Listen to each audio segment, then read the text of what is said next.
Of a Safe Haven baby box on More Time. Second. Moved and seconded. All in favor? Thank you very much. The Public Works Director. Thank you, Mr. Chair. Don Lucier, Public Works Director. I trust that you all had a invigorating and restful summer vacation. And now it's time to get back to the Public Works Director asking you for money.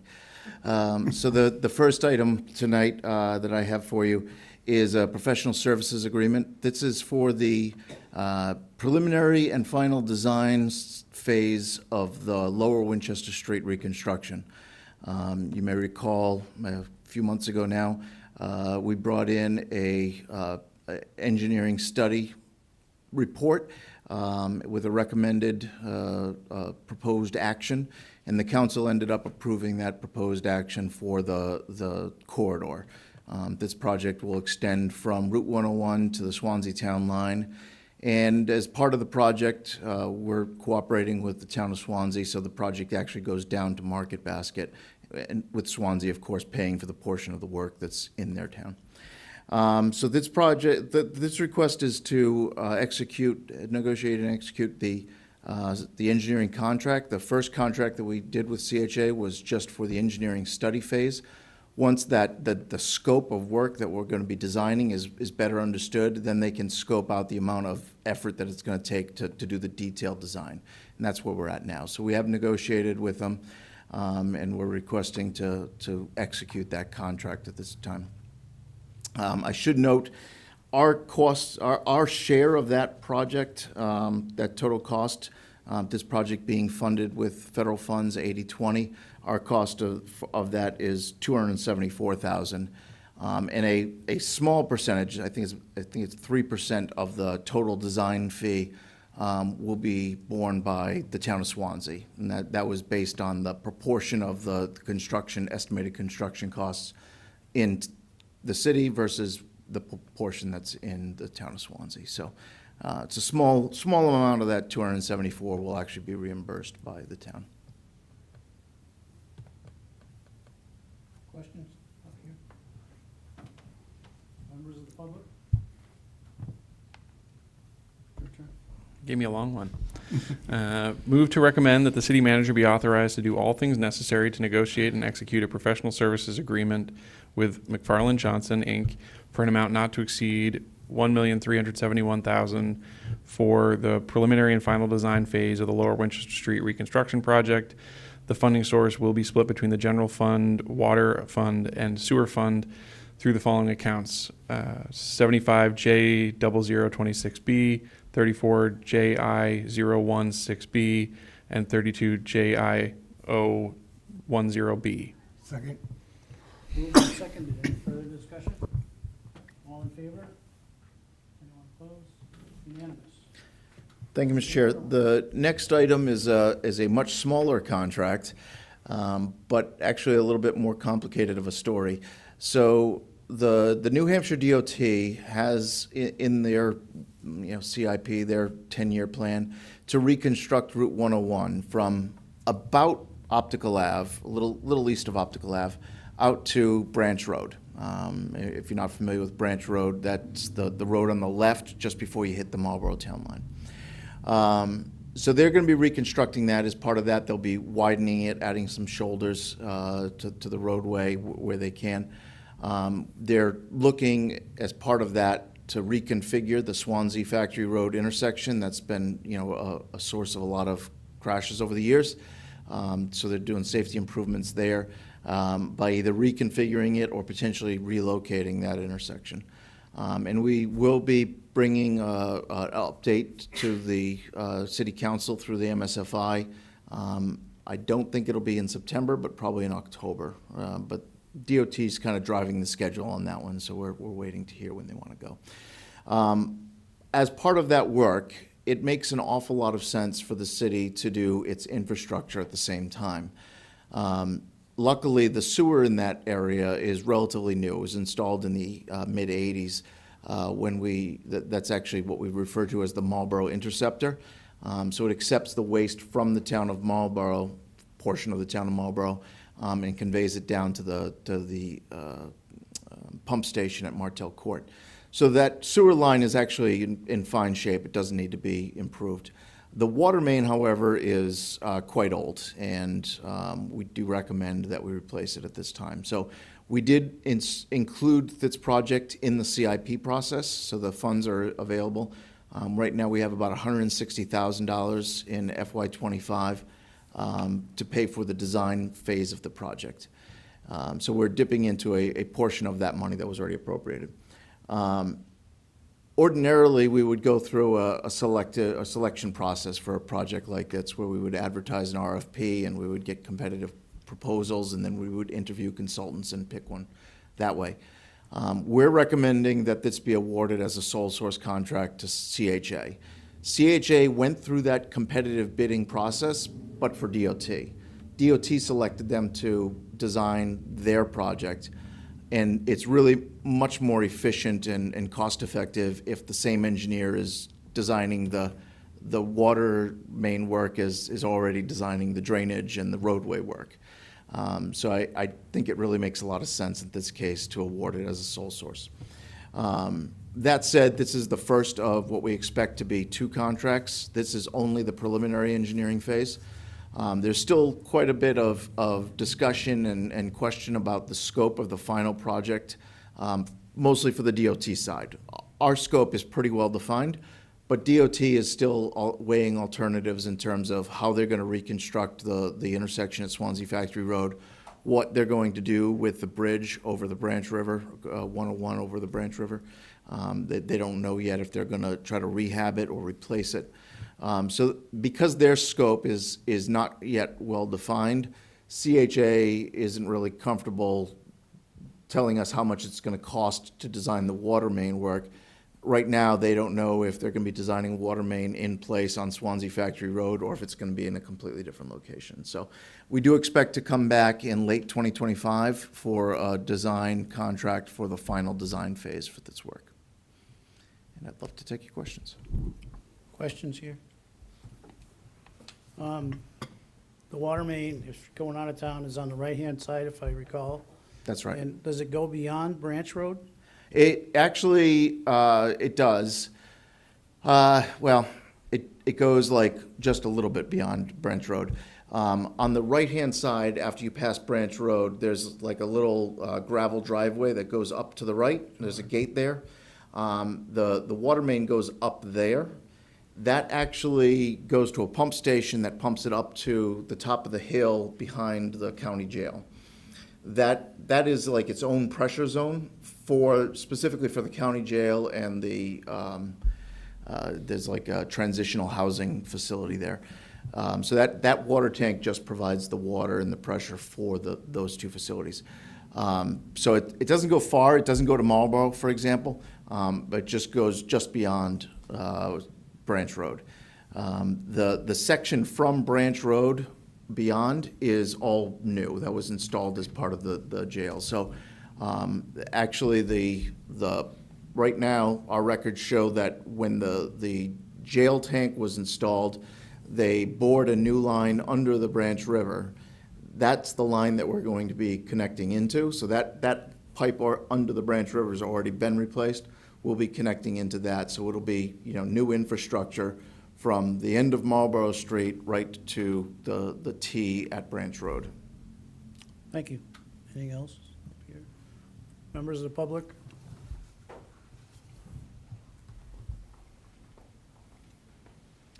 I went to the proposal at the library regarding this construction, and what I'm hearing here is that they're just going to assess how they're going to do the proposal. I think $125,000 is a lot of money just to assess.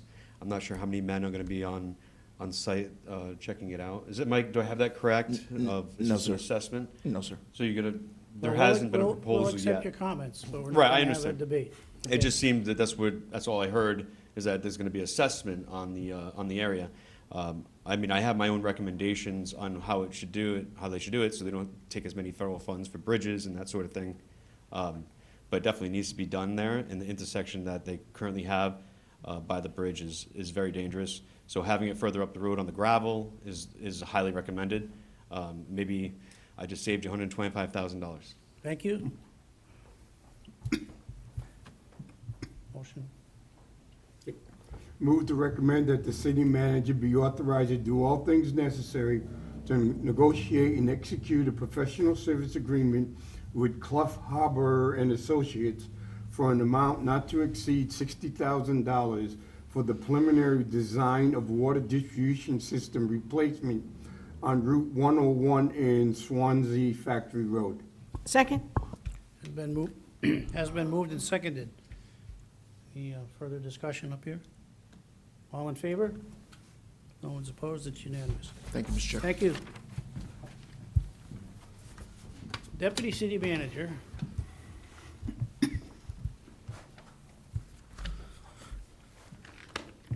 Good evening, Mr. Chairman, members of the committee, Andy Bohannon, Deputy City Manager. And before you tonight is a request to move some funds related to the Brian Mattson Recreation Center project. So as you can see in the report in the background, we received the grant back in 2023, and during that time frame, we're basically working on the grant application during the summertime. And prices were one, we're getting quotes, we're putting things out to understand what we're gonna be for the grant. And prices just kind of started, as they had been, just continuing to escalate and escalate. This particular project, we've rejected a few bids related on the pricing. So we wanted to kind of put together a package for the windows that are basically, all the windows in the recreation center are going to be replaced. That initial bid came in $150,000 over what we had anticipated from the source that we got the information from. So that was a little bit of a troubling moment, and we rejected that. And then as we talked with our architects, we felt like it might be possible to combine the windows along with the lobby project and possibly make it a larger project and be a little bit more enticing and get a little bit better pricing. Still, the pricing was significantly over what we had. So we worked with the potential contractor, who was the low bid, to reduce the project in scope to a degree where changing some of the windows on the second level, changing some of the fixtures in the lobby, but not going away from the original intent of the whole project. So we were able to reduce the scope by about, I think it was $86,257, which sounds like, but we still need additional money from the municipal building capital projects to push this project over. So receiving the CDFA grant was fantastic, but just the pricing, and I know other awardees who received this they're having the same problems as we are, but just a little troubling being in Keene, New Hampshire, and some of the contractors we're attracting may not be necessarily from Keene, or everybody's already got their work, and the challenge is similar to what our Public Works Director just explained. Comments up here? Members of the public? We're not leaving any important parts out to try to. The only thing that right now that is, so the sign for the building needs to still happen. We had to drop that out of this particular package, just because the display, how it was gonna be presented. So we're gonna go back at the end and look at the funding to put a different marquee on, if you will, so it will still be there. The other piece, the ADA compliant ramp from the parking lot down to the Veterans Memorial, when we had one bid and it was way over what we anticipated.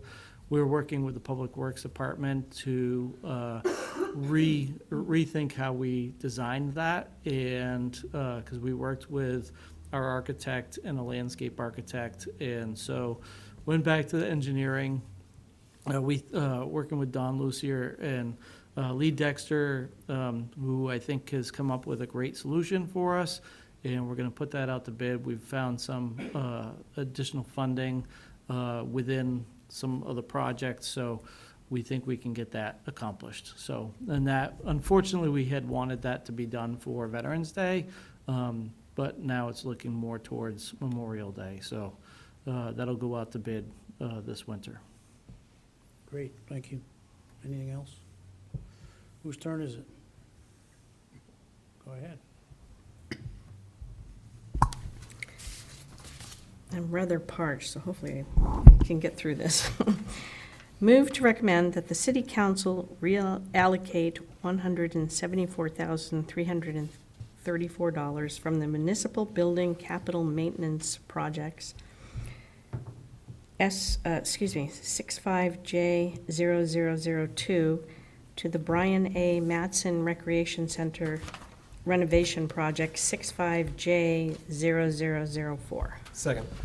It's been moved and seconded. Mr. Chairman, that first number should have been 65M004. Okay, There you go. Friendly scrimmage.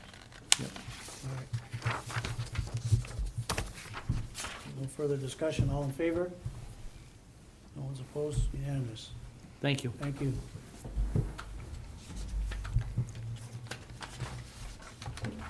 Invest New Hampshire Housing.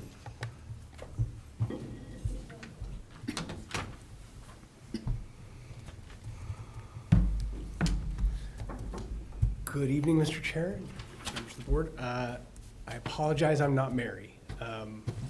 Most people are more happy to see Mary than me anyway.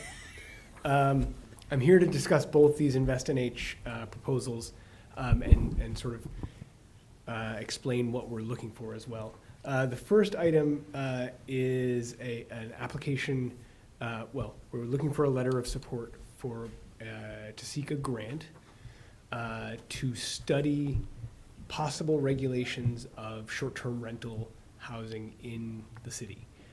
These would be, we'd be hiring a consultant to look at regulation around the state's rules regarding regulation, and then other programs around the country, and what we could do and how we might be able to support the community's need for additional housing while also allowing this use to continue in locations where it's appropriate.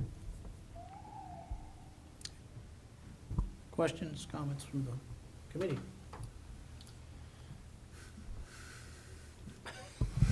Thank you. Mine's more on probably deliberation than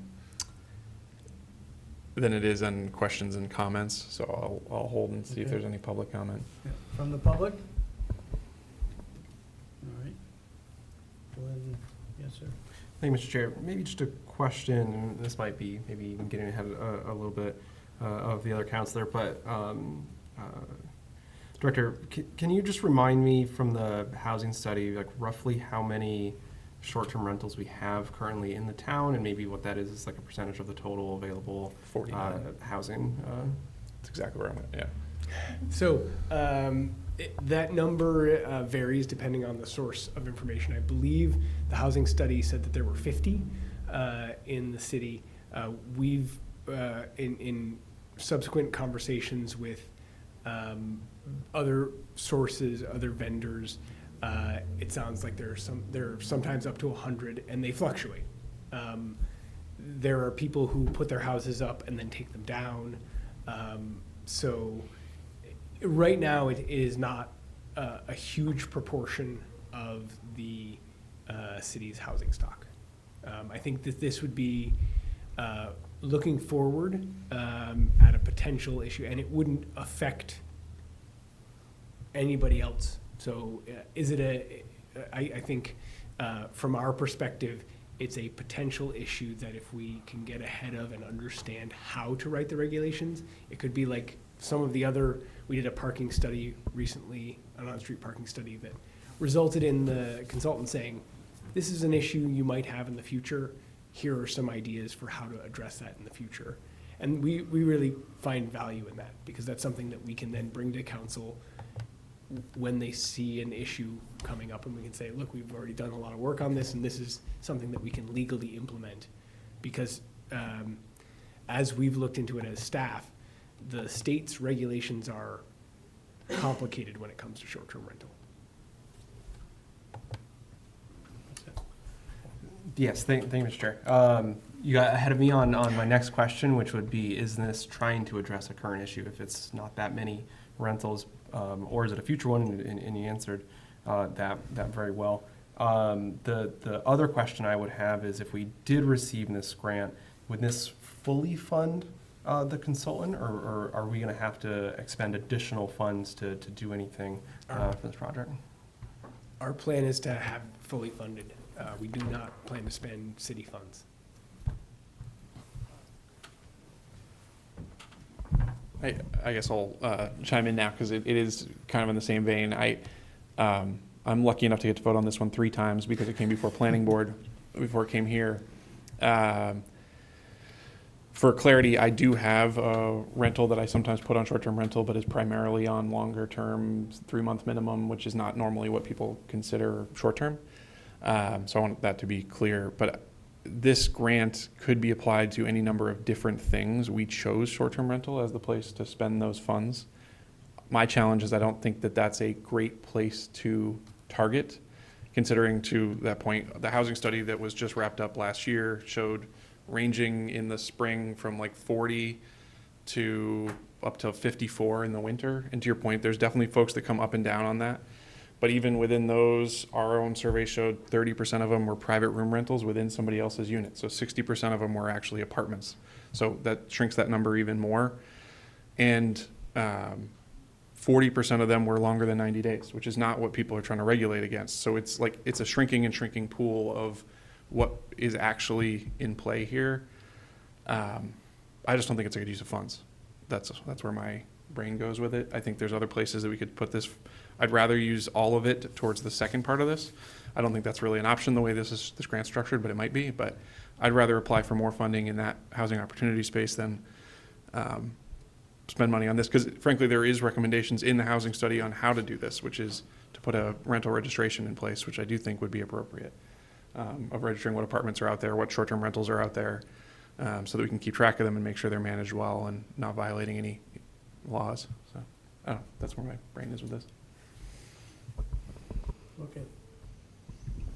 Can we get a motion on the floor here?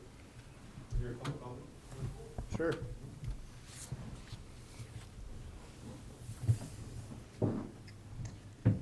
Thank you, Council, and thank you, Michael, for revealing something important here, that you have a special interest into this. Don't you think that's a conflict? Lawyer might want to look into this. Thank you. Okay. Whose motion?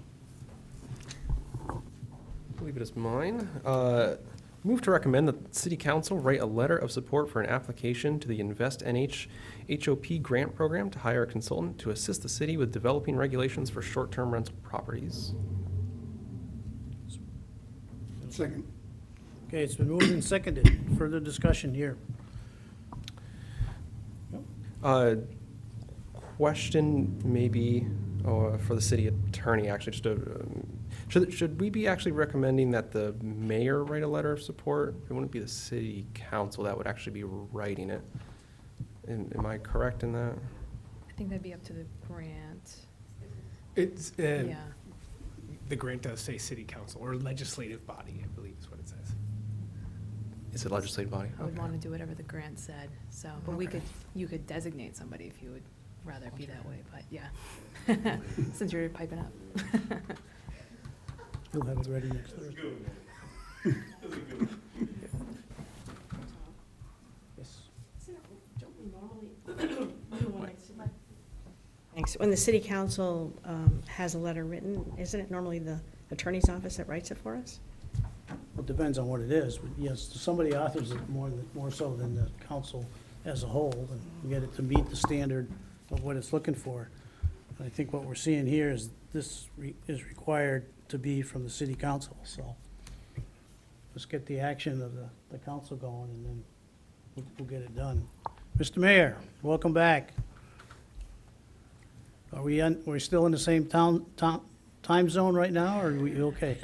I'm kind of bleary-eyed, having gotten up at about 5:30 this morning, be at a 7:30 meeting. Anyway, welcome, thank you.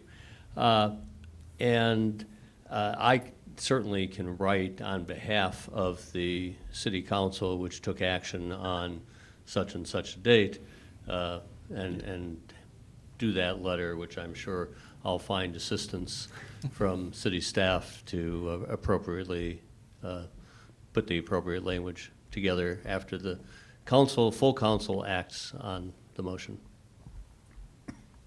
Okay? Yes, sir. I agree a lot with you, with staying concerning about the effectiveness of the grant. But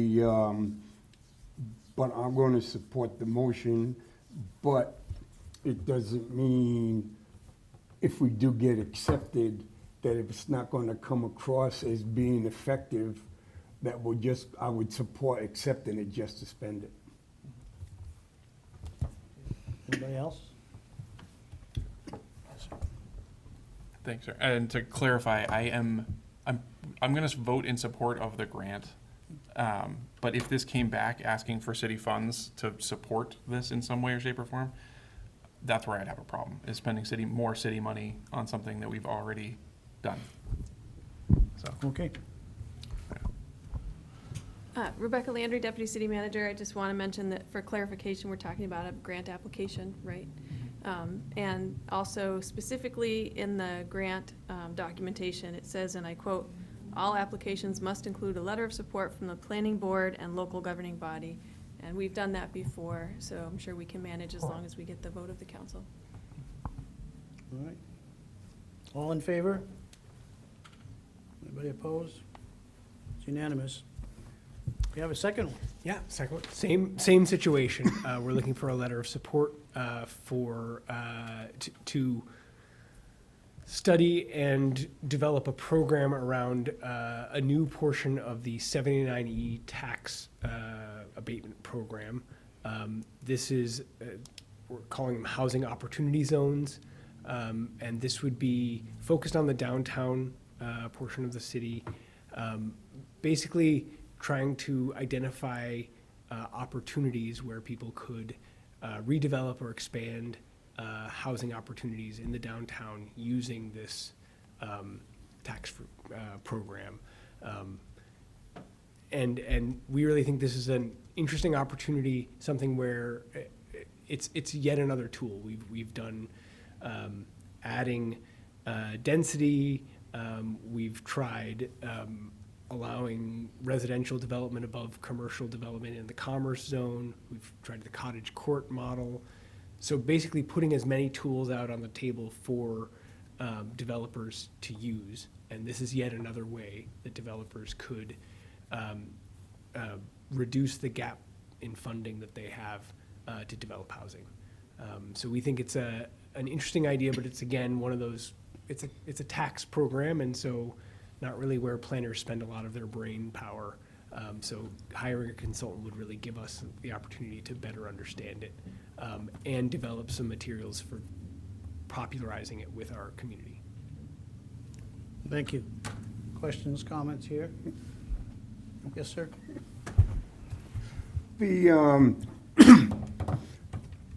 When I look at this, would this include a wider scope frame? So, for example, if I go to Manchester, you have the NSU, whatever the name of the old Verizon Center was, and you have a number of places right in the commercial district, but they're building 2 places for people to live, but those would not meet our guidelines because we have, say, 4-story limit if you go green enough. So would they be working and saying, hey, possibly we can solve our housing program if we put it in this commercial area right here, and it could support, like if we went 6 stories and we had this infrastructure, or we're just going to say, nope, this is our limit, all we're going to do is look for housing that would meet the current restrictions? So this is, I mean, really, this program is focused on figuring out a way to reduce the cost for the developer. It doesn't really get into specifically how the buildings are developed. But I will say that in the downtown, most of the downtown districts, we actually allow up to 7 stories. And so we're really, again, that's another example of, in the land development code, we're saying, hey, if you come to us with a more dense plan, we really want it. And so this is focused on the downtown to try and narrow that gap. Because I think what we're hearing from a lot of developers, or we have heard in the past from a lot of developers, especially in the downtown, is it's expensive to go high. And so that's where they're seeing difficulty getting above 4 stories. There's some geotechnical reasons, and so maybe there's a way to narrow the gap between the money they have and the money they need by saying, here's a tax incentive. But it doesn't really get at the types of developments that they can pursue. Okay. Members of the public? Okay. Motion, please. Move to recommend the city council write a letter of support for an application to the Invest NH HOP grant program to hire a consultant to assist the city with developing and promoting a housing opportunity zone program in the city. Second? It's been moved and seconded. Any further discussion, members of the committee? Seeing none, all in favor? No one's opposed, it's unanimous. Thank you. Thank you very much. We're adjourned.